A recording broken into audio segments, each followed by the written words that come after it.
Hello everyone, me Rutuja PMU and makeup artist and educator from Tejaswini makeup studio. So नांदेडमध्ये आपण पहिल्यांदाच एक नवीन concept घेऊन आलेलो आहोत, जी की जेंट्स आणि लेडीज दोघांसाठी पण असणार आहे, म्हणजेच PMU मीन्स परमनंट मेकअप. आता बऱ्याच जणांचं कन्सर्न असतं की लिप्स खूप डार्क झालेले आहेत, सो त्याला आपण न्यूट्रिलाइज करू शकतो. देन आयब्रो खूप थिन झालेले आहे, त्याला आपण छान लुक देऊ शकतो.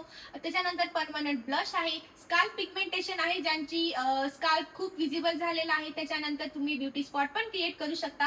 आता परमनंट म्हणजे हे टॅटू वगैरे आहे का, तर नाही. टॅटू आणि परमनंट मेकअप ही खूप वेगळी कन्सेप्ट आहे. टॅटू तुमच्या स्किनच्या आतल्या लेअरवर जाऊन काम करतं आणि PMU हे स्किनच्या वरच्या लेअरवर काम करतं, म्हणजे तुमच्या स्किनला काहीही हार्म नाही होणार. तर तुम्ही पाहू शकता मार्केटमध्ये टॅटू मशीननी वगैरे केलेले काही आयब्रोज आहेत, जे की काही वर्षांनंतर ग्रीन किंवा ब्लूइश असे इफेक्ट दिसतात आणि ते नॅचरल पण नाही दिसत आहेत. सो मी म्हणण्यासारखं PMU वेगळी कन्सेप्ट आहे. PMU मध्ये तुम्ही पाहू शकता खूप थिन आणि ज्या आयब्रोजचा शेप पण नाहीये, सो आपण त्याला खूप नॅचरल इफेक्ट देऊ शकतो.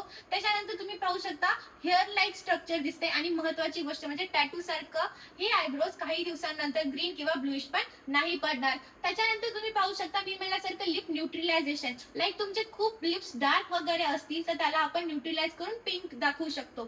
त्याच्यानंतर परमनंट आपण ब्युटी स्पॉट पण क्रिएट करू शकतो, लाईक लिप्सच्या वरती, कोणाला चिक्स वरती आवडतो ते पण. त्याच्यानंतर मी म्हणल्यासारखं बऱ्याच जणांचं कन्सर्न असते की खूप जास्त हेअरफॉल झाल्यामुळे स्काल्प विजिबल झालाय, सो आपण ते पण कव्हर अप करू शकतो स्काल्प पिगमेंटेशनमुळे. मी म्हणल्यासारखं ही ट्रीटमेंट लेडीज आणि जेंट्स दोघांसाठी पण असणार आहे. तुम्हाला ह्याच्यामधलं काही पण करायचं असेल तुम्ही आम्हाला कॉन्टॅक्ट करू शकता आणि ह्या गोष्टी जर तुम्हाला शिकायच्या असतील तर आम्ही न्यू बॅच घेऊन येत आहोत. सो मी तुम्हाला खाली नंबर देते, तुम्ही कॉन्टॅक्ट करू शकता. Thank you so much.